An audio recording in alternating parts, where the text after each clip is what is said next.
Well, thank you, Tom. Thank you for that great presentation, which shows the urgency of what we're talking about in so many different ways. And I want to thank not only Tom, but Angela and ABNY and all those who make ABNY, continue to make ABNY the great organization that it is, and everyone else for coming. I always start by telling a story. I'm going to make a very short one because I got to leave fairly quickly here. So I'm wearing a green tie because it's St. Patrick's Week. I marched in the Binghamton St. Patrick's Day Parade on Saturday, which kicks off the season.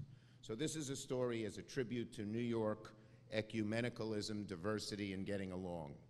They introduced Yogi Berra to a man named Sir Ben Briscoe. And they said, Yogi, this is Sir Ben Briscoe. He's the Lord High Mayor of Dublin. In the 450 years we've had Lord High Mayors of Dublin, he's the first one who's Jewish. Yogi put his arm around his shoulder, looked him in the eye, and said, only in America. I also want to just give a shout out to some of my colleagues who have worked with me. As you know, Gateway has been a passion of mine.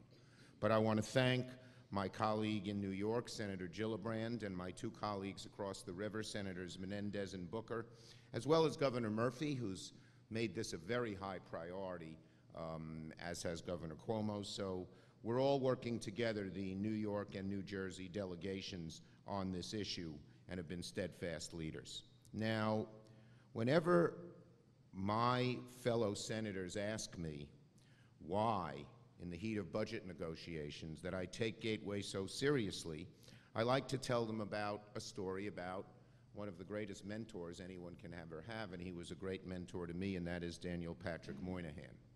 Moynihan grew up in Hell's Kitchen in the 30s. It was still crowded with tenements, and many Irish immigrant families lived there. And as the story goes, Hell's Kitchen got its name when a veteran policeman named Dutch Fred stumbled on a street riot with his rookie partner at 39th Street and 10th Avenue. The rookie, shocked by the utter violence and depravity of what he saw, said, "This place is hell itself." To which Dutch Fred coolly replied, "Kid, hell's a mild climate. This is Hell's Kitchen." But when Senator Moynihan was attending the Church of St. Raphael in Hell's Kitchen as a young boy, right near the very intersection where Dutch Fred and his rookie partner witnessed the lowest depths of humanity, he didn't realize that his neighborhood was on the edge of a vast transformation. When Moynihan was just 5 years old, the 8th Avenue subway line opened from Chambers to 207th Street, connecting the West Side to the rest of the city overnight. When he was 10 years old, the elevated West Side Highway and Henry Hudson Parkway were completed. The Lincoln Tunnel opened, greatly facilitating the movement of drivers from Westchester County to Hell's Kitchen to New Jersey. And amidst this growing interconnected network of subways and roadways, a beautiful new commuter train station named for the Pennsylvania Railroad Company was welcoming thousands of more passengers every year who traveled underneath the Hudson to Moynihan's backyard via 2 state-of-the-art tunnels. Fast forward 6 decades, 1998. When Moynihan called me to his office a few days after I won election to the Senate, having beaten Senator D'Amato. He had helped me a great deal.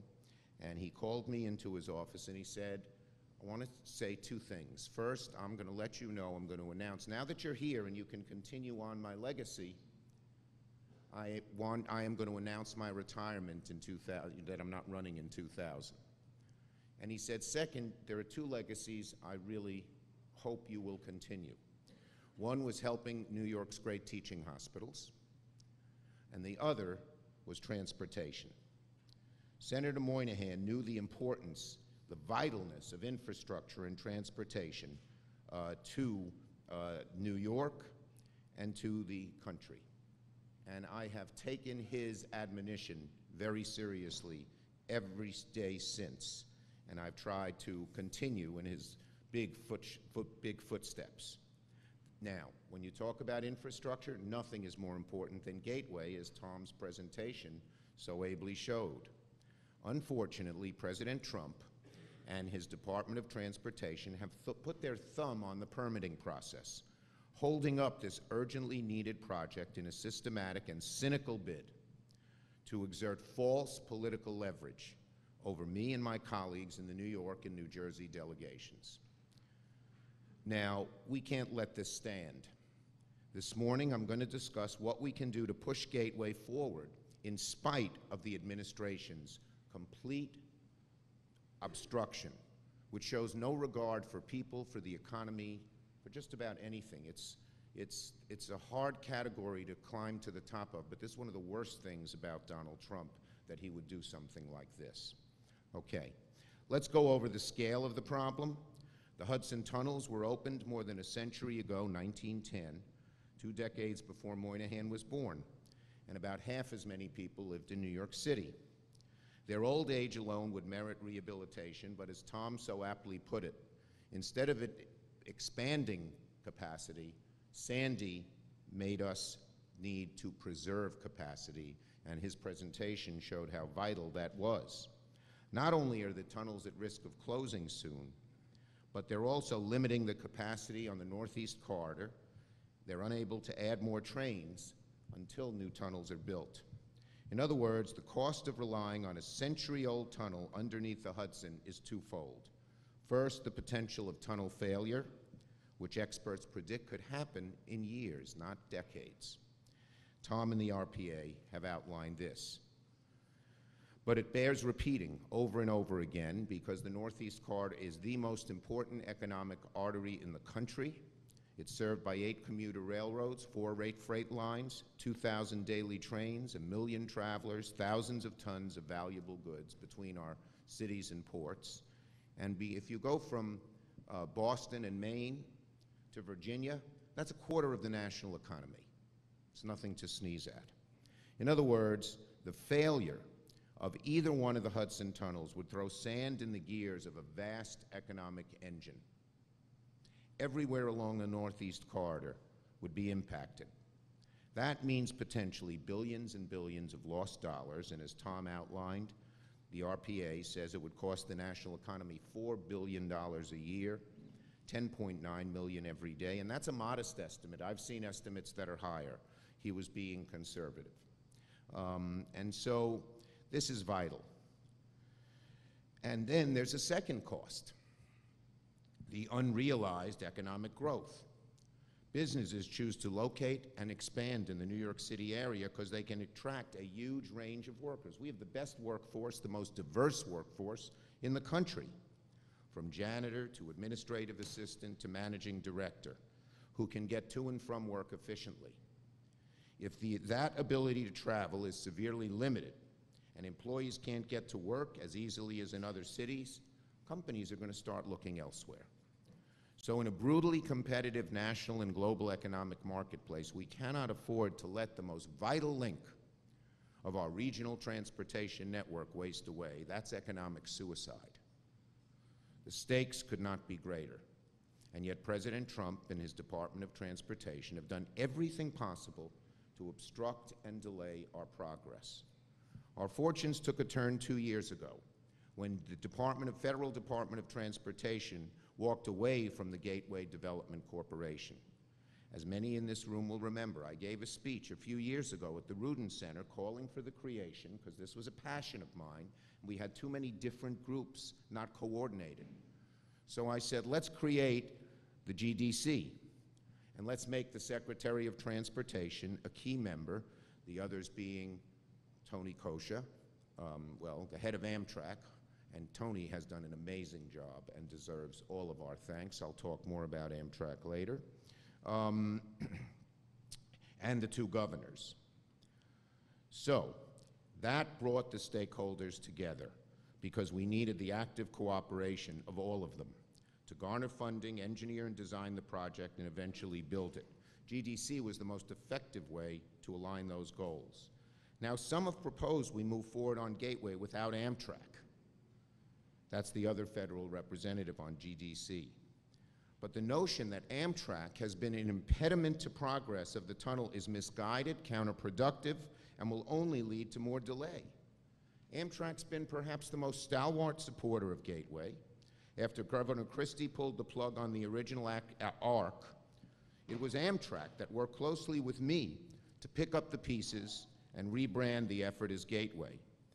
And more to the point, Amtrak owns, maintains, and operates 90% of the infrastructure covered by Gateway, including the tunnels, so that they've accumulated a very specific and valuable knowledge over the years.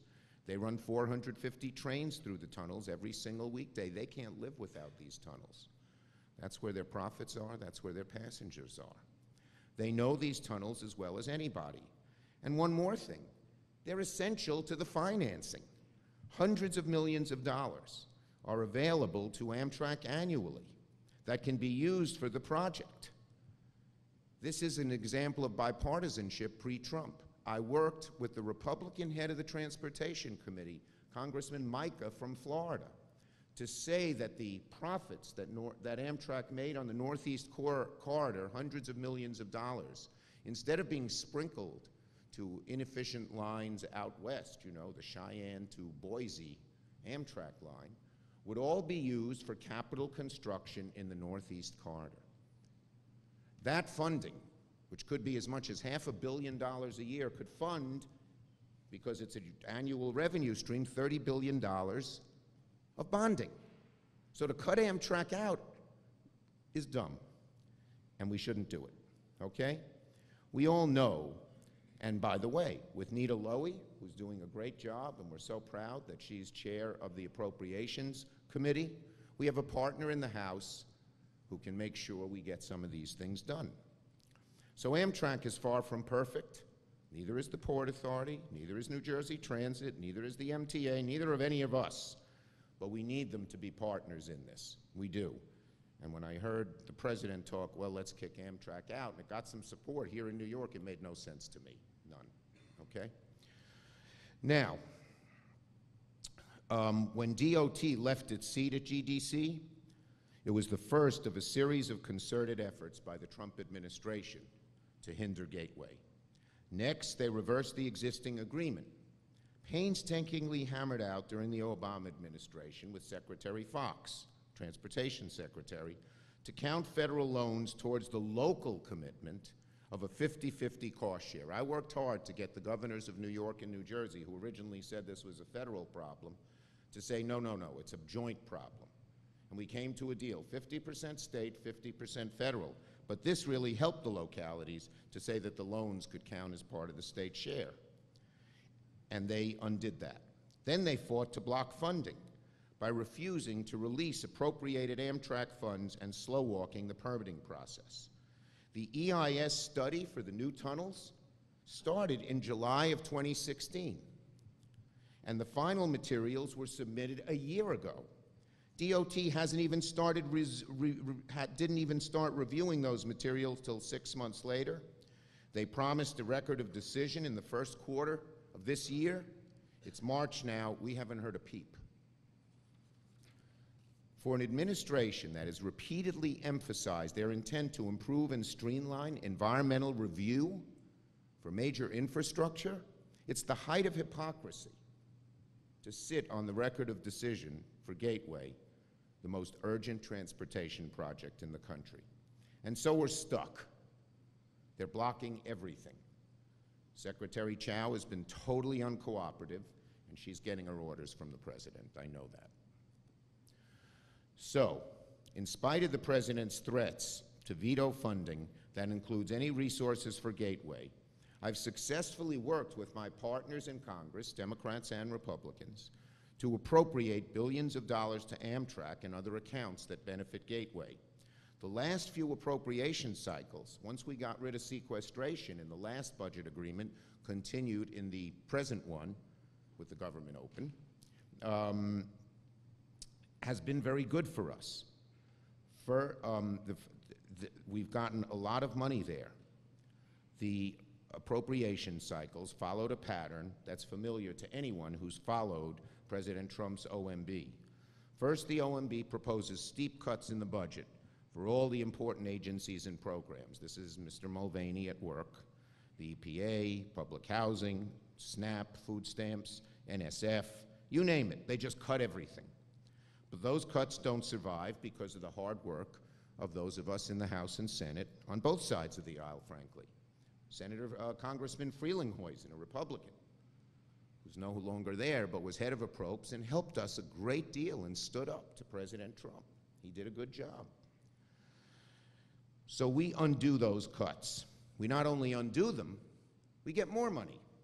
In my role as Democratic leader of the Senate, I played a significant role in those discussions, and with Senator Moynihan as my witness, I prioritized Gateway every step of the way. So here's some of the things we got. We got $1.3 billion for Amtrak's Northeast Corridor account. That's record funding. And that's Amtrak's highest priority. We got $5.1 billion for the FTA, Federal Transportation Administration's capital investment grants, including the New Starts program, and we had changed the language so it favors projects like Gateway. $1.5 billion for the FRA grant program that could benefit Gateway, including $850 million for crisis grants and $650 million for good repair grants, and $280 million in additional formula funding, transportation formula funding, for New York and New Jersey, which Senator Moynihan did a good job for us, and we've been able to protect that over the years since he's gone. So there are billions of dollars. This is the bottom line. There are billions of dollars sitting in federal coffers that could be used to benefit Gateway immediately. It's not an effort of coming up with the money we have. It's simply a signature. President Trump and DOT are holding them up. One signal from President Trump, one signature from Secretary Chao, and Gateway could begin. Could begin. Presidencies, thanks to our founding fathers, don't last forever. Even if we somehow dug shovels in the ground today, odds are the tunnels wouldn't be finished before a new administration took office. The sooner the better, as far as I'm concerned.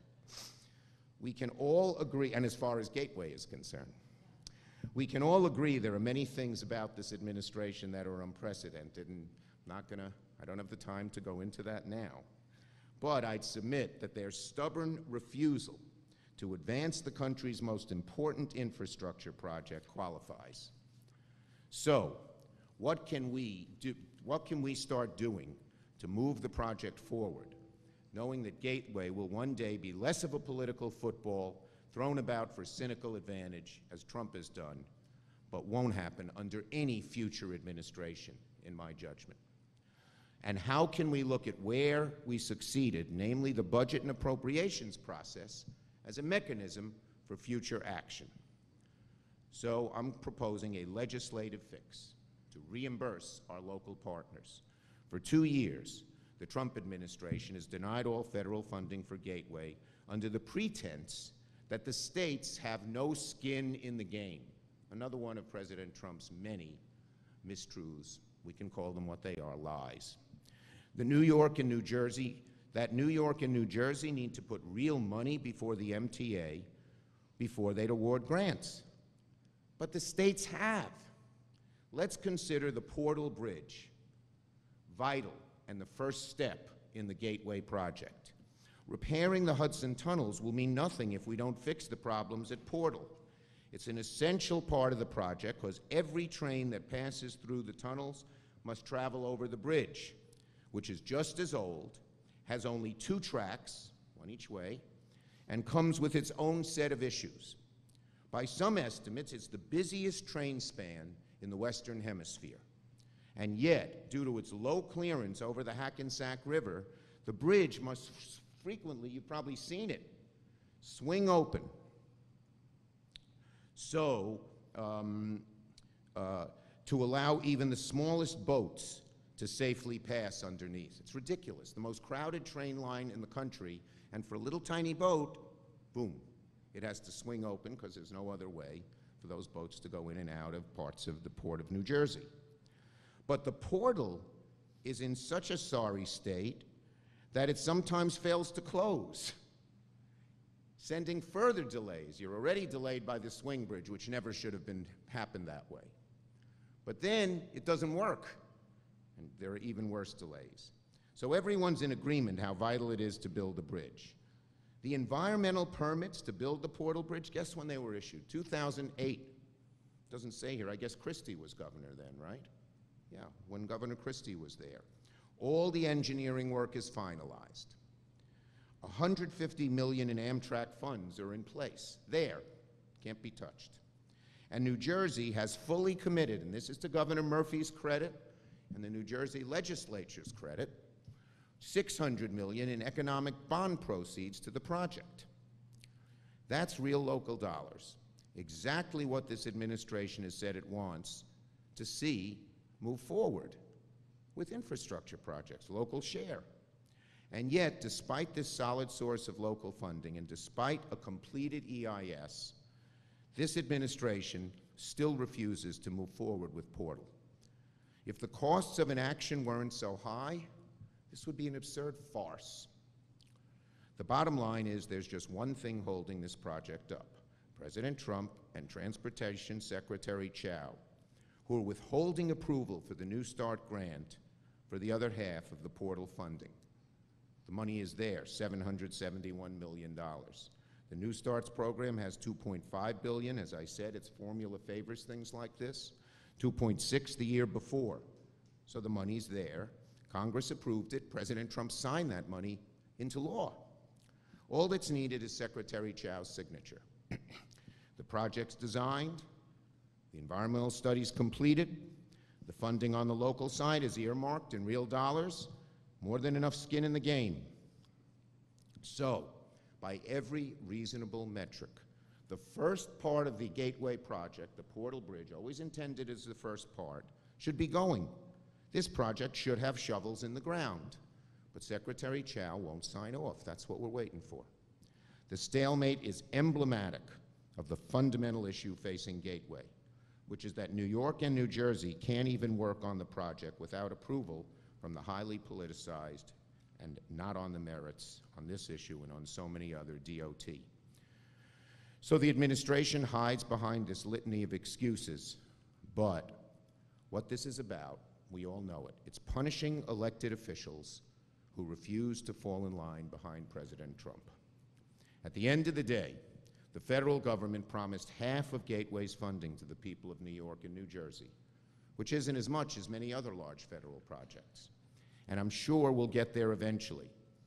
But the stakes are too high, the impending disaster from the damages to the tunnel too real to continue to wait for DOT to do the right thing, to continue to wait till January of 2021 when hopefully there'll be a new administration. So I'm announcing today that if DOT continues to withhold the New Starts grant for Portal and the ROD for the Hudson tunnels, I will push legislation, joined by my colleagues in the New York and New Jersey delegations, Senators Menendez, Booker, and Gillibrand, that will allow local partners to advance the federal share for shovel-ready projects today by requiring they be reimbursed once the federal funding grant is in place. And we'll push this to an appropriations bill, the surface transportation reauthorization, or some other must-pass legislation. Right now, if New York and New Jersey raised every dollar they expected to spend on Gateway, they couldn't spend a dime because they would fear they wouldn't be reimbursed by the FTA. Reasonable. Under any normal administration, the states would just go through the New Starts and spend their funds when they got the federal money. But this administration has cynically drawn out the process.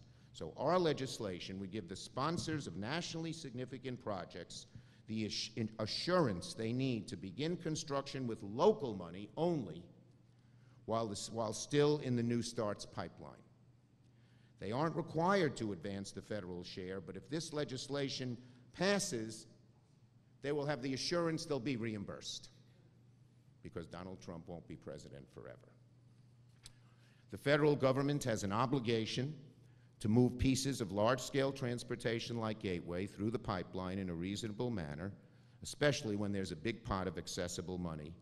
And as I said, in normal times, there'd be no need for this legislation. But because of the President Trump's intransigent, stubborn, and reckless obstruction of Gateway, the legislation's necessary. There is no reason why Gateway projects that are shovel-ready should wait for the signature of transportation, the signature of the Secretary of Transportation, when we're racing against a doomsday clock. And so we'll push legislation, that obligates DOT to uphold their end of the bargain by reimbursing local partners for their federal share of Portal and other pieces of Gateway that are ready to move forward right now with local funding and approvals in place.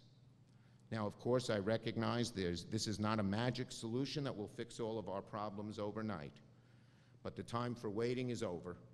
The crowd in this room represents some of the most influential civic leaders we have on both sides of the Hudson. We should have the power to control our own destiny. So next week, I'll be sitting down with GDC's trustees and stakeholders, along with Senators Menendez, Booker, and Gillibrand, to discuss this legislative fix and how we can work together to move Gateway forward. But, in conclusion, as we gather here today, we have to recommit ourselves to seeing this vital project through to the end. It's an investment, the most important investment we can make, bar none, in our economy, unleashing growth that will attract talented workers and business capital from all over the country and all over the globe. It's an investment in resiliency, strengthening our regional infrastructure against the threat of natural disasters and system failures. It's an investment in people, fortifying an essential transportation system that serves tens of millions of travelers along the eastern seaboard. Over the course of Senator Moynihan's life, he witnessed what a strong transportation network could do for his neighborhood and his city. But now we're faced with the opposite prospect, a transportation system suddenly unraveling and suffocating the vibrancy of New York overnight. We cannot let this happen. I will not let this happen. It's time to get to work. Thank you.